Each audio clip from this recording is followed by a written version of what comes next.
Sorry. Aparna के प्रति सास ससुर का यह प्रेम अनाकारण नहीं था। ब्याह कर आने के बाद अपर्णा ने इस घर के पोर पोर में खुशियों के फूल जो खिला दिए थे, अपने व्यवहार से सभी का दिल जीत लिया था। अपर्णा पूरे 5 साल बाद ससुराल आई थी आज। मायके से आते वक्त रास्ते पर सोचती रही थी, कितना बदल गया होगा वह घर जिसमें 6 साल रहकर निकली थी। लेकिन जब घर पहुंची तो देखा, दरवाजे, सांकले, पर्दे, पेंट, सब कुछ बिल्कुल वैसे के वैसे। अपर्णा की नज़र दीवार पर लगे उसके पैर के छाप पर पड़ी।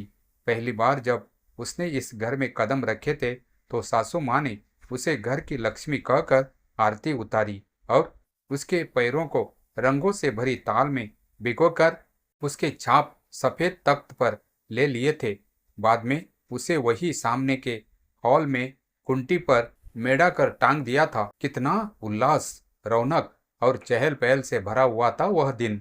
और आज घर में पसरे मातम भरे सन्नाटे में उसकी स्मृतियां तार तार हो गई। अपर्णा पर नजर पड़ते ही बलदेव पुरोहित उलझ कर लपके, जैसे कितने दिनों से उसकी ताक में चौखट पर नजरें गड़ाए बैठे हो। बिना एक शब्द कहे उसे पकड़ अपने कमरे में ले गए। वहां पलंग पर उनकी धर्मपत्नी सविता देवी निडाल पड़ी थी। आंखें खोलो विजय की माँ, देखो तो कौन आया है। बलदेव ने सयास अपने चेहरे पर मुस्कान लाते हुए कहा। अपने भीतर की सारी ऊर्जा को खींच चेहरे पर एकत्र करते हुए सविता देवी ने आंखें खोल दी। कौन? तुम आ गई बहू। सविता देवी के ओठ बुदबुदाए तो अपर्णा ने भी अपना हाथ उनके माथे पर रखकर उसे कसकर पकड़ लिया। जी माँ जी। मरते हुए को हाथों का संबल भी कई बार मौत के द्वार से वापस खींच लाता है। जैसे अभी अभी सविता देवी अपने बहू के स्पर्श से मौत के रास्ते पर बढ़ते बढ़ते कुछ पल को ठहर सी गई थी। कब से तुम्हारी राह देख रही थी बहू।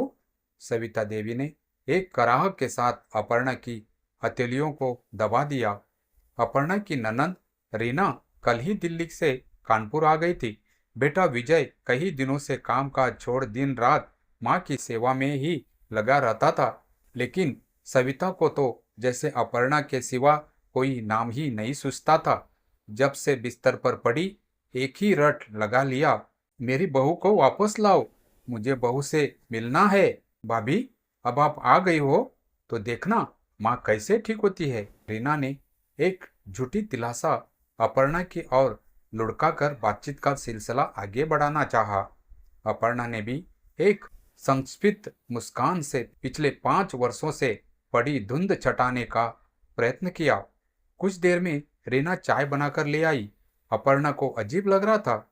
जिस घर की वह लक्ष्मी थी उस घर को ही छोड़कर निकल गई थी।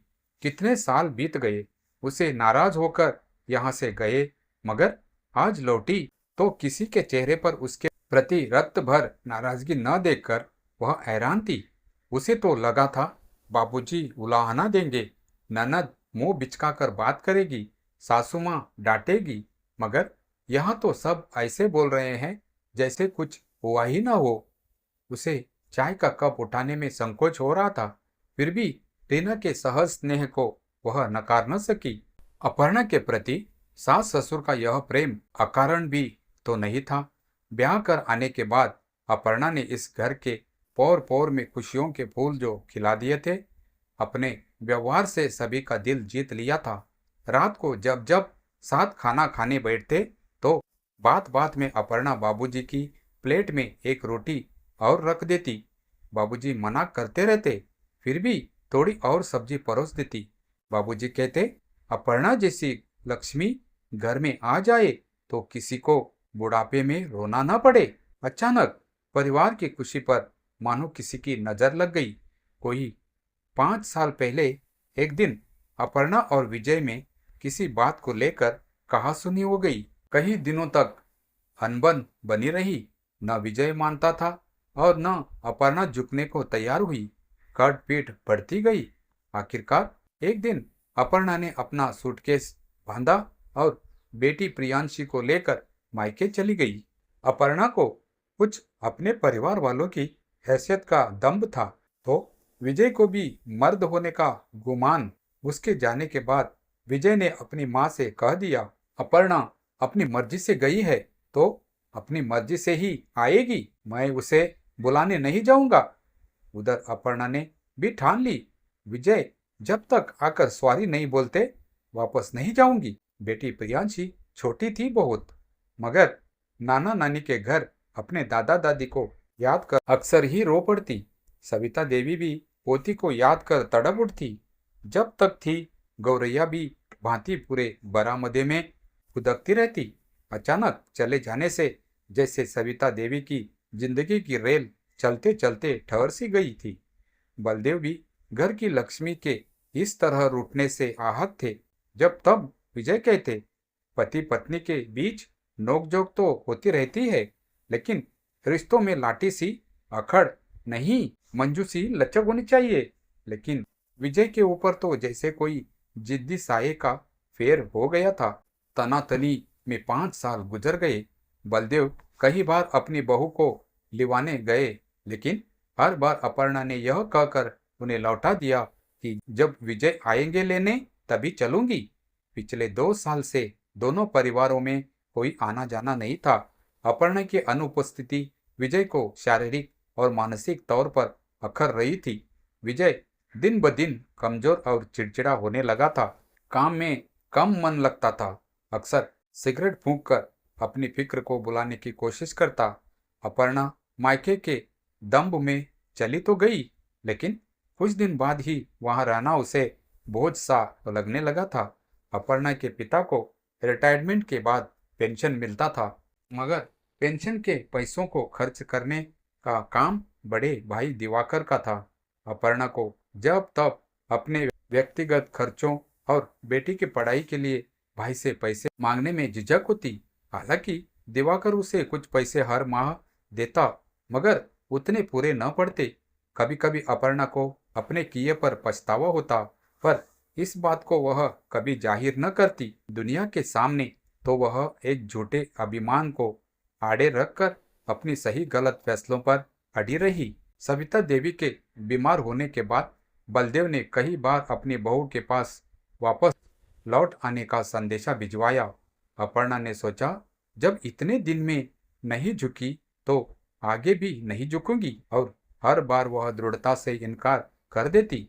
मगर आज बलदेव फोन पर अपर्णा से बात करते करते रो पड़े। बहू, मरते हुए इंसान को तो दुश्मन भी देखने चला जाता है, और फिर भी तुम्हारी माँ ने तो तुमसे कोई झगड़ा नहीं किया। वह तुमको ही देखने की जिद करती है, इसीलिए तुमसे विनती कर रहा हूँ कि कुछ घंटों के लिए ही आ जाओ। बाबूजी की आवाज सुनकर आज अपर्णा के भीतर वर्षों से जमा कोई पत्थर जैसे पिघल सा गया। वह फोन का रिसीवर थामे एकदम मौन हो अपने भीतर हो रहे बदलाव को मानो मुख सहमति देती रही। अगले ही पल जब बाबूजी ने अपनी आवाज से अपर्णा को पुनः झकझोरा तो पुरानी हटी अपर्णा टूटकर गिर चुकी थी। एक सिसकी के साथ तमाम पीड़ाओं की शिलाएं झटक कर बिखर गई, और अपर्णा ने तड़प कर बाबूजी को कहा, मैं आ रही हूँ बाबूजी। अपर्णा देर तक सासू माँ के सिरहाने उनका हाथ थामे बैठी रही। उसकी ननंद रीना ने उसे बीच बीच में कुछ लाकर थमा देती। बाबूजी भी वही बैठे हुए थे। सब थे, मगर विजय जाने कहाँ छिपा हुआ था। अपर्णा कई बार चोर नजरों से घर के दौर कर चुकी थी। कहीं कोई हलचल होती तो उसकी आंखें उस और ऐसे लपक पड़ती जैसे भूखा भोजन की ओर लपकता है। उसे पता था कि विजय जानबूझकर बाहर नहीं आ रहा। बातचीत करते कई घंटे गुजर चुके थे। साज का हिंडोला आसमान में पश्चिम दिशा की ओर झूलने लगा था। अपर्णा के आने से घर में छाई मनहूसियत दोपहर कई कोने बैठ गई थी। 2 दिन से बंद सविता देवी की आंखें टुकुर टुकुर देखने लगी थी। बलदेव ने न जाने क्यों अपने बलहीन शरीर में अजीब सी स्फूर्ति महसूस की। रात का खाना रीना ने ही बनाया। अपर्णा ने गेस्ट रूम में जाकर कपड़े बदल लिए थे। आते आते 1-2 बार विजय की हल्की सी झलक भी मिली। वह जितना विजय के कमरे की तरफ जाती उससे मिलने की तड़प उतनी ही बढ़ जाती। जाने विजय उसके बारे में क्या सोच रहा होगा। सामने पड़ेगा तो कितना गुस्सा दिखाएगा। कान पकड़कर माफी मांग लूंगी, नहीं तो कसक कर गले लग जाऊंगी। सारी नाराजगी को एक चुंबन देकर दूर कर दूंगी।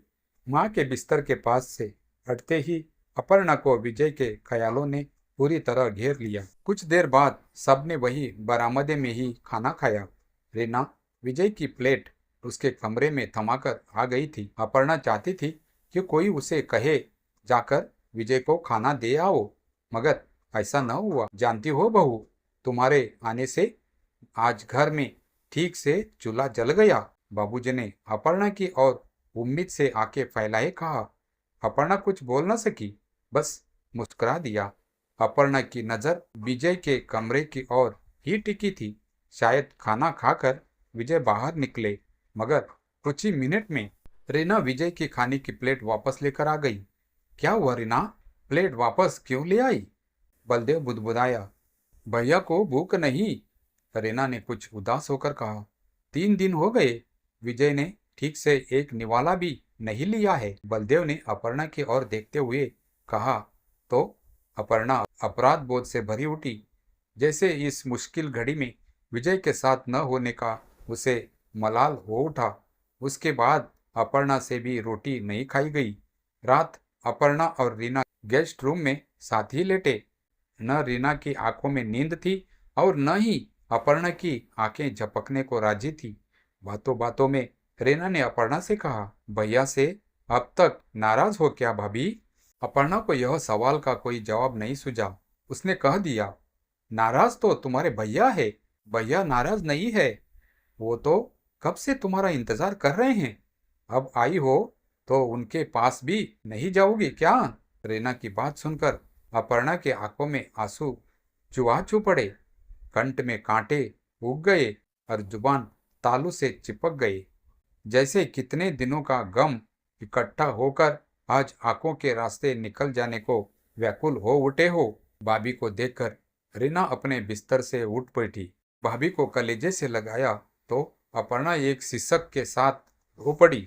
मैंने भी उनको बहुत याद किया, बहुत बहुत, बस इतना ही कहा था अपर्णा ने कि रीना उसका हाथ पकड़ खींचती हुई उसे विजय के कमरे में ले गई। विजय बिस्तर पर औंधे मुंह पड़ा हुआ था, जैसे अनगिनत त्रासदियों की चपेट में आया हुआ कोई हरा भरा पेड़ जड़ से उखड़कर ढह गया हो। रीना ने एक फीकी मुस्कान अपर्णा के चेहरे पर डाली और आंखों के इशारे से कुछ कहकर चली गई। अपर्णा का सारा गुस्सा उसके रोम रोम को सिरहाता हुआ काफूर हो गया था। जिस तरह विजय पड़ा था, बिल्कुल वैसे ही अपर्णा भी उसकी बगल में ढह गई। विजय पलटा तो अपर्णा के आंसू न रुक सके। कैसा सूख कर काटा हो गया था हट्टा कट्टा विजय। आंखें धसी, होठ फड़फड़ाए और गाल चिपक कर सूखा छुहारा हो गए थे। बस एक सॉरी की जिद ने क्या से क्या कर दिया। मेरे रहते हुए भी विजय की दशा विदुर जैसे हो गई है। उसने अपनी दोनों हथेलियों को उसके गालों पर रखा तो विजय ने भी उसे अपने बाहों के घेरे में ले लिया। अब दोनों सुबक रहे थे। अपर्णा के दिल तो चीरती हुई एक महीन सी आवाज विजय के कानों में गूंज उठी, सॉरी।